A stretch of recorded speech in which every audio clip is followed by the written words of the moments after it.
It's been a while since I put a video out on this channel. And I was just inside reading comments. I read every single one. And man, it's getting hard to keep reading these comments. We've got a group of guys that I love communicating with, especially on the last video on the main channel. Everybody chimed in with their personal experience on some weird problem in their home. The reason I asked everyone to do that is so that we can all learn. Twice, two guys shared that they were snaking a sewer line and had it go out the roof, the roof vent. I thought that was kind of crazy. One guy, it went out the roof onto the driveway and started spinning around the driveway, banging on his truck. I love communicating with you guys, but out of all the views and all the comments, most of them come from trolls. And the most common topic, it's always about money. That it's impossible for you to charge that much money. It's impossible for you to make more than me. Me being the person making the comment. You can't do that. You're doing manual labor. They have no concept of business, and it's kind of frustrating. And that's kind of the point of this video, is I wanted to share it with the guys. There's only 3,000 of you that I guess I care about. I don't want you to get discouraged reading the comments from these other people that says, oh, that's impossible, I would never pay that, you can't pay that. One of the reasons I put that Market phone app video out that has the direct link to HomeWise is so that you and the world out there can see that your typical 12 by 12 kitchen remodel is going to be over $50,000. Your typical 5 by 10 bathroom remodel can easily be $20, $30, $40,000. And then it goes up from there. Like, hey, open your freaking eyes. I don't know where you're getting these numbers. So many times, hold on a second. Many times over the years, I've been saying, oh, it's all about the sales. It's all about the sales. And I've never really defined that, because I really don't know how to put it into words. What I did is I searched the internet, mainly, well, this was a long time ago when I did this, and I actually just got a text message from the first customer I tested it out on. This is pre-YouTube. I want to say it was my first job for them was probably in 2014, maybe 2013. My network, I call it my tree of referrals that I nurture and grow. And each branch is like a whole new mini network. And I nurture it, and it spreads like the degrees of separation from the actual people that I told. Like when I first started, I was just like, told my wife, I said, tell all your friends. I told my friends, tell all your friends. Now I no longer work for that close group, friends or friends of friends. The network has spread so wide that it's almost impossible to trace it back to people that I first told. But it was one of the first jobs where it had gotten such a degree of separation that I said, okay, I'm going to try out this stuff that I've been watching on YouTube. Basically, sales techniques. I posted some books. I posted some people to search, to watch their sales seminars, bits and pieces of their sales seminars. And I had gotten to a point where I could easily work 30 days in a row. Keep in mind, this is back when we still had a little bit of a recession going on. We still hadn't completely climbed out of it, and people were spending money left and right like they are today. So yeah, 2013-ish, in 2012, 2013, I'd started to really hit my stride where I could put in a 30-day bender of work. Not this type of bender, but a 30-day stint. And I started making enough money where, you started having to pay a little more tax. You get into a different tax bracket. And I was topping out around $6,000 a month. People will think, $6,000 a month, that's $72,000 a year. That's not too bad. It is very bad when you're self-employed and you have no benefit package. A lot of professionals, because that's what I am. I'm a professional. Hopefully you are a professional. They get a compensation package that's worth up to $30,000 or more dollars in just, I've said these many times, just the vacation time, paid vacation. I mean, my wife has so much vacation, it's ridiculous. Paid sick time, paid holidays. My wife even has a dang full pension plan, plus another 401k plan. What else does she have? She's got access to the Family Medical Leave Act. She has disability insurance. She has health insurance benefits. That's where my family gets their health insurance, is through her work. It's a huge benefit package. So there's a lot more. So say you have someone that makes $72,000 a year as an engineer. Got out of college. He's been an engineer for 3 to 5 years. $72,000 to maybe $85,000 is what he's going to make. But on top of that, he's going to have another $20,000 to $30,000 or more in a benefit package. And he's also got his employer or her employer, paying half of their FICA tax.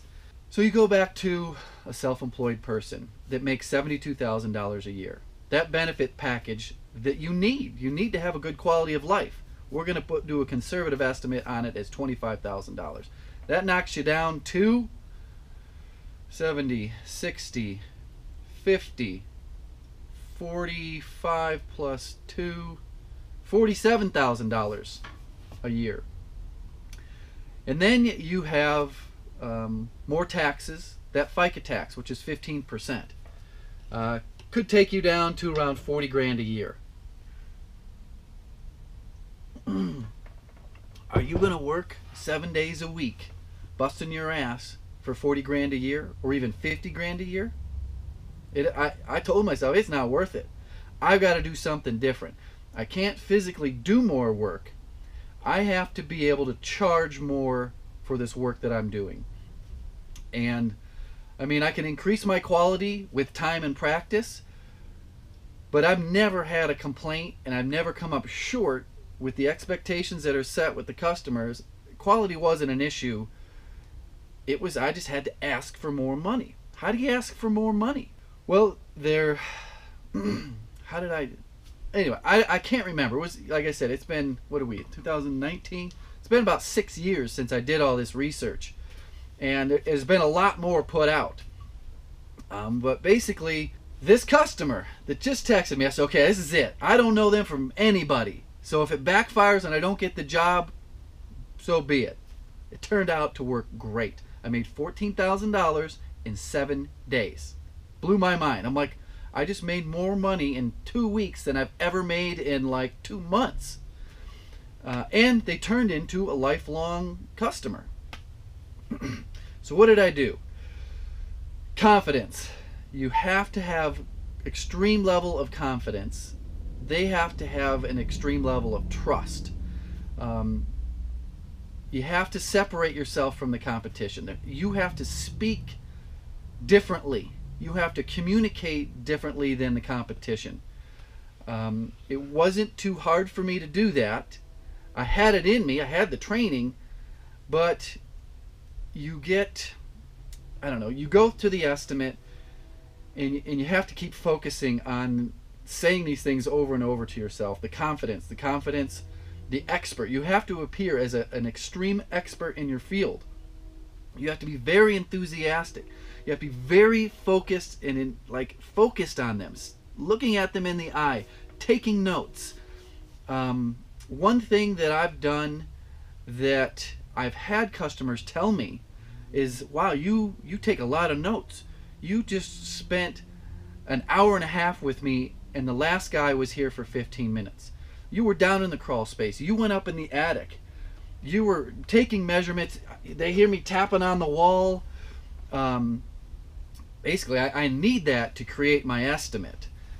So when I give an estimate, I can stick to it and not go to them and say, oops, I didn't know that there was this 4-inch cast iron vent pipe in this wall that we wanted to put a window from your kitchen to your dining room in, like a breezeway.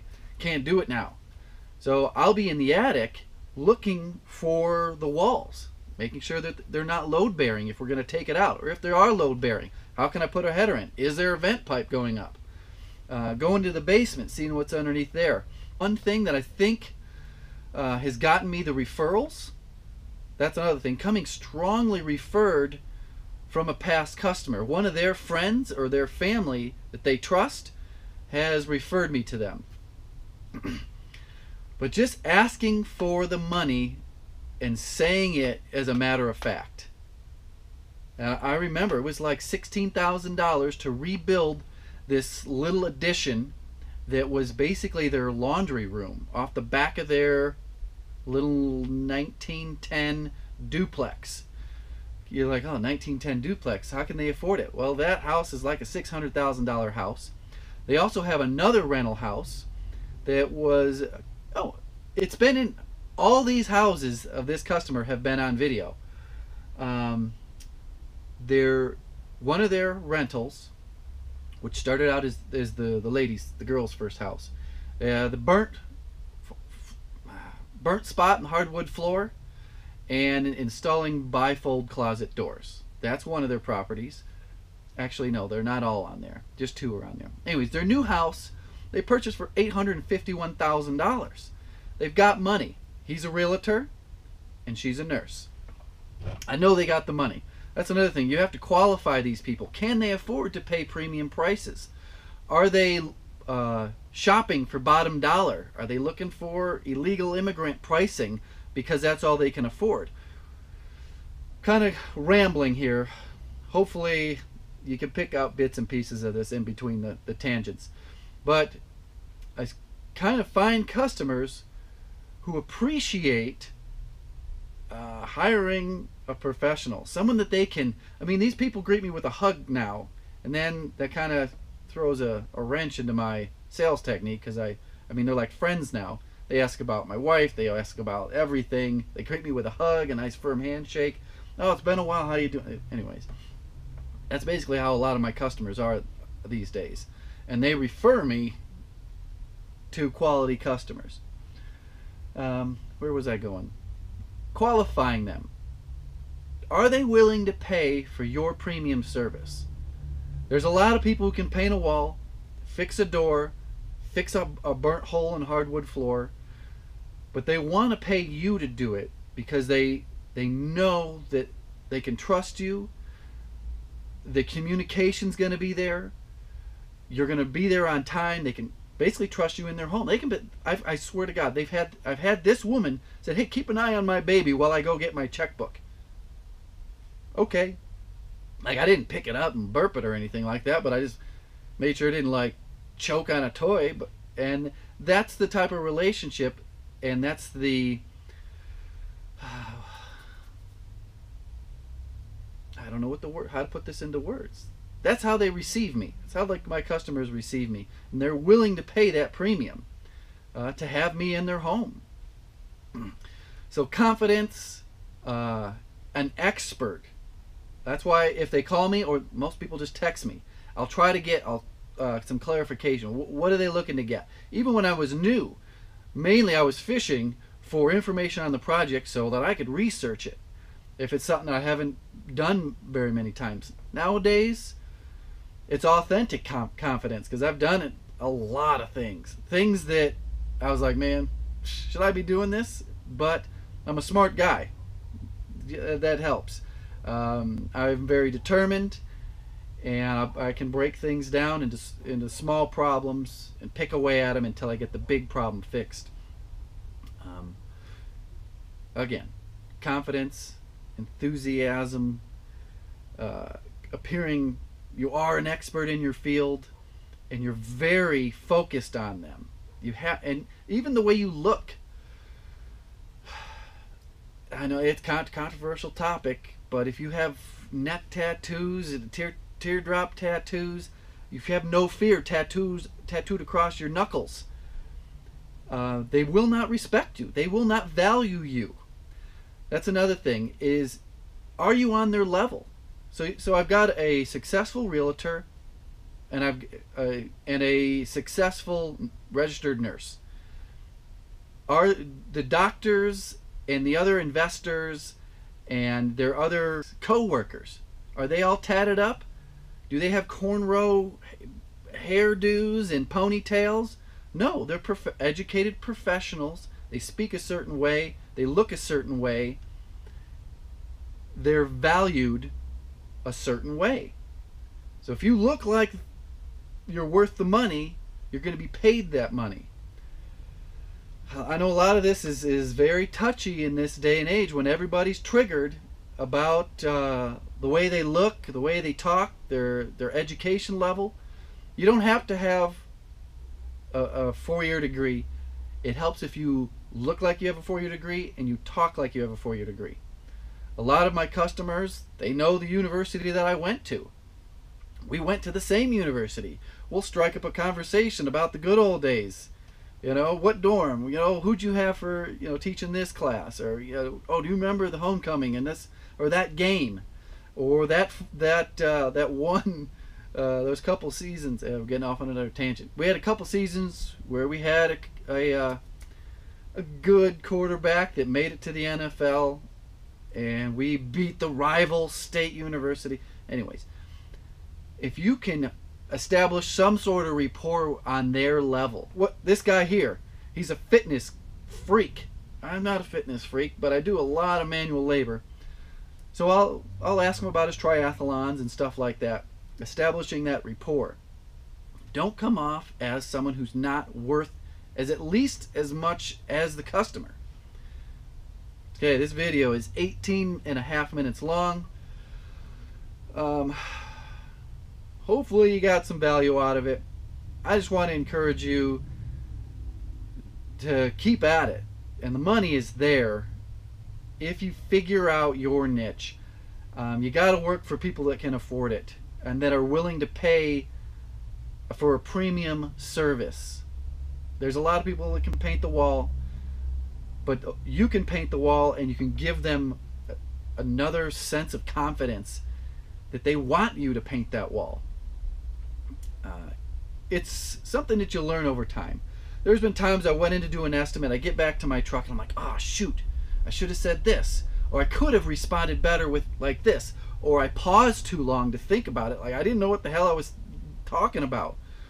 So I always kind of, in the truck, before I go in for an estimate, especially this very first one, this new branch of a referral, didn't know him from anybody. Get in my truck. I know I've fished for as much information as I can. Start role playing their questions in my head. Okay, if they ask this, if they ask this, if they ask this, materials, insulation, paint, roofing, schedule. I've got a good answer. Got a good answer that it just rolls off the tongue as a matter of fact. Like I'm a pro and I've done this 1,000 times. What do you guys think? Was that helpful? 20 minutes. I'll try to chip this down into less than 20 minutes, but I didn't take too many pauses. I think I've only took 3 sips of this. So I was just walking out of the workshop, thinking about the tattoo comment that I made. And it's not entirely true. You can still have tattoos and come off as a professional. Tattoos on your arms and your hands. And I immediately thought of an example.